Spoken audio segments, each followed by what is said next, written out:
Big ബോസിൽ ഇപ്പോൾ ഒരു അടി നടന്നുകൊണ്ടിരിക്കുകയാണ്. വേറൊന്നുമല്ല, അനുമോള് ഉച്ച കഴിഞ്ഞ് രാവിലെ തൊട്ട് ഉച്ചയ്ക്കത്തെ ആ ഫുഡ് വിളമ്പിയ പിന്നെ അനുമോള് ആരോടും മിണ്ടാതെ പിണങ്ങി നടക്കുകയാണ്. പ്രത്യേകിച്ച് ആദിലയോടും നൂറയോടൊക്കെ അനുമോള് കിച്ചൺ ഡ്യൂട്ടി ചെയ്യുന്നില്ലെന്ന് മാറി നടക്കുകയാണ്. അപ്പോൾ വെസലിൽ ഇട്ടിട്ടുണ്ടായിരുന്നു. അനുമോള് പറഞ്ഞ് ഞാൻ വെസലിൽ ഇനി ചെയ്തോളാം. പക്ഷേ അനുമോൾ ഇതിനായിട്ടും വെസലിൻ്റെ പാത്രങ്ങളൊന്നും കഴുകിയില്ല. അതാണ് നൂറ പറയുന്നത്. അപ്പോൾ അനുമോള് രണ്ടുപേരും അങ്ങോട്ട് ഷൗട്ടിങ് ആയി. രണ്ടുപേരും അങ്ങോട്ടും ഇങ്ങോട്ടും പറഞ്ഞു.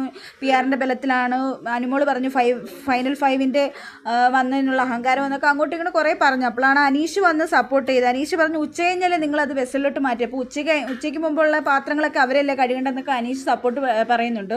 എന്നിട്ട് പറഞ്ഞു നൂറ ഒരു ക്യാപ്റ്റൻ അല്ലേ, അത് വിവേകത്തോടു കൂടെ പെരുമാറണമെന്നൊക്കെ അനീഷ് പറയുന്നുണ്ട്. അപ്പം അനീഷ് പിന്നെ ഒരു കാര്യം കൂടെ പറഞ്ഞു, മറ്റുള്ളവർ പറയുന്നു ഇപ്പം ക്യാപ്റ്റനായിട്ടുള്ള നൂറ തുള്ളരുന്നൊക്കെ പറയുന്നുണ്ട്. അപ്പോൾ നൂറ പറഞ്ഞു അത് മറ്റുള്ളവർ പറഞ്ഞില്ല, ഞാൻ എൻ്റെ സ്വന്തം ഇഷ്ടപ്രകാരമാണ് പറയുന്നത്, നിങ്ങളെന്തിനാണ് അനുമോളെ ഇങ്ങനെ സപ്പോർട്ട് ചെയ്യുന്നത്, കുറച്ച് സപ്പോർട്ടൊന്നും ഇത്രയും ആവശ്യമൊന്നുമില്ലല്ലോ എന്നൊക്കെ ചോദിക്കുന്നുണ്ട്. അപ്പോൾ അനീഷ് പറഞ്ഞു ഞാൻ സപ്പോർട്ട് ചെയ്യുന്നതാണ്, ഞാൻ കണ്ട കാര്യം പറയുന്നതെന്ന് പറഞ്ഞ് അനുമോളെ സപ്പോർട്ട് ചെയ്യുന്നുണ്ട്. അപ്പോൾ അനുമോള് അനീഷിനോട് പറഞ്ഞു വാ അനീഷ് ചേട്ടാ എനിക്കൊരു കാര്യം പറയാനുണ്ടെന്ന് വിളിച്ചുകൊണ്ടൊക്കെ പോകുന്നുണ്ട്.